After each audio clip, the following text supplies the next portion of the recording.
Hey, what's up guys? Welcome back, or it's your first time to my channel. Welcome. So today we are going to be doing one of my favorite series that I do here on my channel, and that is a 5 best and 5 worst. Now, if you're new to my channel, you have no idea what a 5 best and 5 worst is. It's pretty self-explanatory. I basically talk about my 5 favorite and my 5 least favorite products from a particular category. And today, friends, we are going to be diving into the world of mascaras. So I have some mascaras here that make my lashes look the best that they could possibly look, and then I have mascaras here that really just don't. Please let me know down below some mascaras that you love and some mascaras that you hate and think we should all avoid. Love the comment sections on these videos. I always think they are like the most helpful. So yeah, leave all of your thoughts down there. Of course, gives you a big thumbs up if you love this series, and subscribe if you are not subscribed already and you'd like to join the fam. So without further ado, let's go right into it. So first, starting off with my all-time favorite mascara.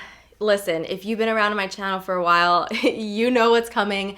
Say it with me, everybody. The Maybelline Lash Sensational. My favorite thing about this mascara is that I could wear it in a few different ways. For every day, I'm able to tone it down and not do something too intense, but it will still make my lashes look really beautiful and like separated and full, but they won't look like too much. But I could also really build this stuff up, and it will never clump up or look heavy on the lashes. It will just build up that volume and length until you're basically happy with the way it looks. The mascara wand has a little bit of a curve to it, which I really find helps like to lift and curl my lashes. And because the bristles on here are pretty spiky, I find that it really separates my lashes really nicely, which helps to just avoid clumps. And bonus points, it's from the drugstore, so of course it is affordable. So this is my all-time favorite. It's one that I would recommend like the most. Is at the top of my list. I've been talking about it for a really long time. So yeah, this is #1 on my list. #2 is my Tarte Lifted. Now I feel like Tarte in general just has a really great, well-rounded line of mascaras. I've tried so many,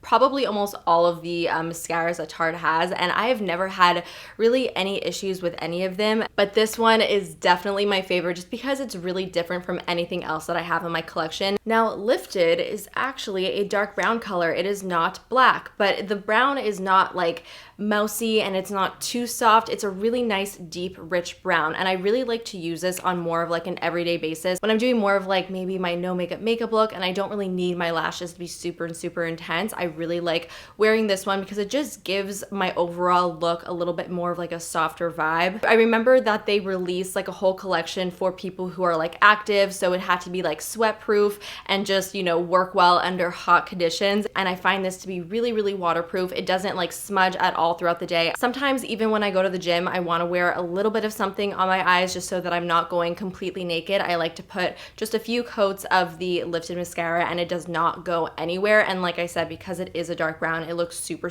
natural, but like the name says, it still gives the lashes like a really lifted and beautiful like fanned look, which is what I really like about it. So that is Tarte Lifted. Next, we've got the Lancome Monsieur Big. This is my favorite mascara when I want my lashes to look fake, essentially. It makes my lashes literally look like there is a second set of lashes sitting on top of them. I almost find that it makes my lashes look feathery and fluffy, and even though you're able to build this up like a ton, it never looks clumpy or too heavy on the eyes. It will just continuously like build up the volume so that you get something really intense. I remember hearing somebody say that if you want to know what your lashes are going to look like with a certain mascara, you just got to look at the wand, and the way that the bristles are is basically what it's going to make your lashes look like. And that makes a lot of sense because when I look at this brush, the bristles are very fluffy looking, but they're also separated, and that is the exact effect that it gives my eyes. So yeah, there's really not much else to say about it. It's a really great one if you want something very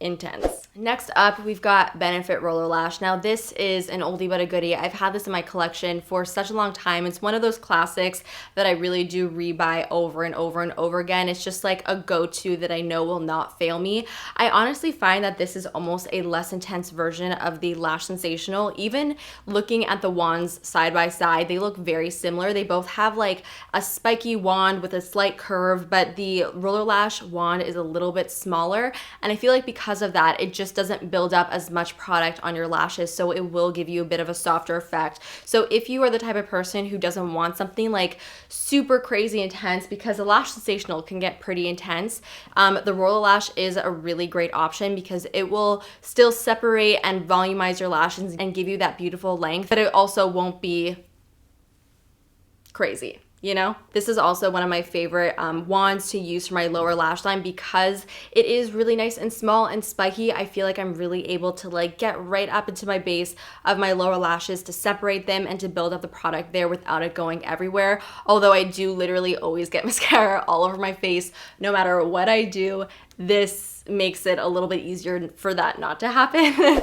I find it so hard to describe mascara because in my head I'm like, yeah, it just makes my lashes look amazing. It doesn't smudge down my face, so A+++. But I'm really trying to take out all my descriptive words so you guys can get a good idea of what they're like. Anyways, moving on to the last one. Last but not least, this one is definitely newer in my collection. I have only been using this for about, I would say like a month and a half, but it's quickly become one of my go-tos that I find myself really gravitating towards, and it is the It Superhero. I really don't hear too many people talking about this, which is another reason why I wanted to talk about it with you guys, because I love showcasing underrated products that I feel need more love. What's really interesting about this product is that it actually says on the It Cosmetics website that it's skincare for your lashes. And it says that it has a proprietary elastic stretch technology that stretches the look of your lashes wider and longer and wraps each individual lash in a volume boosting, lengthening, ultra conditioning black cape of power and color. That is a lot of words, but I do agree that this is really a great all-around mascara. It lengthens, it volumizes, and it really just makes my lashes pop because it's a very black formula. And again, this just really checks off all of the boxes for me. It doesn't smudge and it makes my lashes look awesome. So there's really not much else to say about it. So next, let's move on to some of my least favorite mascaras. So first, starting off with one of the newer ones that I've very recently tried and really just didn't develop a liking towards. This is the Giorgio Armani Eccentrico mascara. Now, I really wanted to mention this one because it is very expensive, and you may be like browsing through Sephora and like seeing this and it looks very beautiful. I mean, all Giorgio Armani products are just gorgeous and you may be, you know, intrigued. But I just want to say to save your money on this one because it really just did not work for me, and I'll tell you why. First of all, the brush for me is really strange. It almost barely even has bristles. They are so short. So because of that in particular, I really feel like it doesn't spread the product evenly out onto your lashes. So a lot of the product will actually get built up right at the base of your lashes, and it will look and even feel very, very clumpy. When I wore this for the first time, I felt my mascara, and that is just not really something that you want. You don't want to feel the makeup on your face, and unfortunately that also weighed my lashes down, and that's the last thing I want because I always want my lashes to be lifted so that it opens up my eyes, but these instead just went like this. Next on the list is NARS Audacious Mascara. Now this one in particular is the purple version, but it's exactly the same as the black version. So just disregard the actual purple shade because I got rid of the black one a very, very long time ago. But there's a very solid reason why I don't like this product, and it's because it literally hurts to apply it. It is probably one of the most painful mascaras to actually put on my lashes. If you look at the wand, you will totally see what I mean. It is really, really, really spiky, and the spikes are pretty long. It just like pokes the eyes so aggressively when you're trying to apply this, and it actually like fully irritates my eyes. So that's why I really don't like this stuff. I also just don't like the way that it makes my lashes look because the bristles are so far apart. I find that it just makes my lashes look really sparse and also far apart. Like I said, the bristles totally like almost coordinate with how your lashes are gonna look. Spidery. That's the word. Because of the pain level and because it just doesn't really do anything for my lashes, that's why I would avoid. Next up is the Urban Decay Troublemaker Mascara. Now, I am so upset about this because, first of all, do you guys see how gorgeous this packaging is? This is probably like the most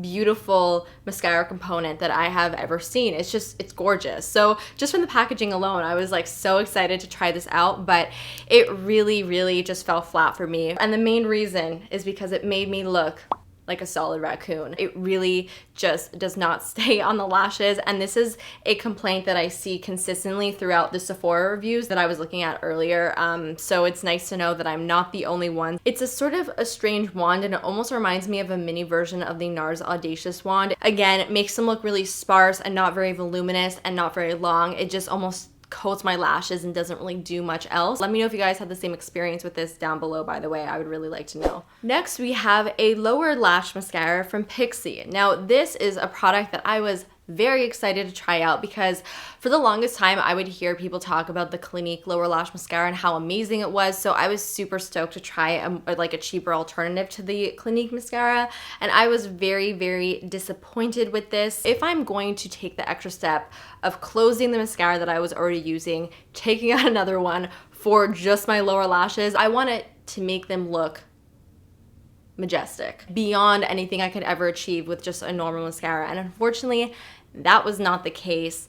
First of all, the wand is barely a wand. It's literally just a stick. And because of that, I find that it doesn't really like grab onto my lashes when I try to apply it. I literally find that it almost just coats them with black mascara. It doesn't really build them up or separate them. And I find that I'm honestly able to get a much, much better effect with just the normal mascaras that I use like on an everyday basis. Like I said, the roller lash works amazing on the lower lash line because it isn't too big. All right, guys, so for my final mascara that I wanted to talk about, I actually don't even have with me because I got rid of it after the first time that I used it because it was so bad. So I'm talking about the Marc Jacobs Velvet Noir Mascara. I believe I've even like said this story before on my channel and I've spoken about it. I find it to be a very wet formula, and because of that, it almost just makes my lashes sort of clump together in a very unflattering way. So it doesn't really give me any length or volume, and just a lot of clumps. I just remember after the first time wearing this product,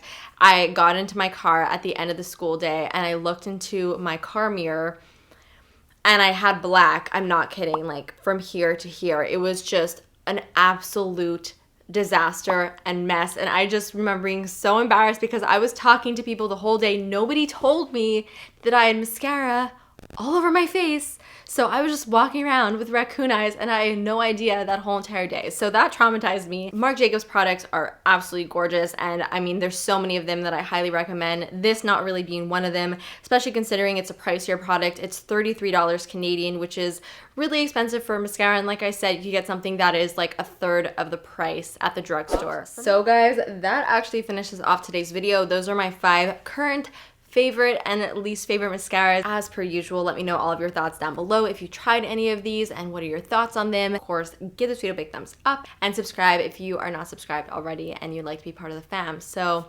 that's it, and I will see you guys in the next one. Bye.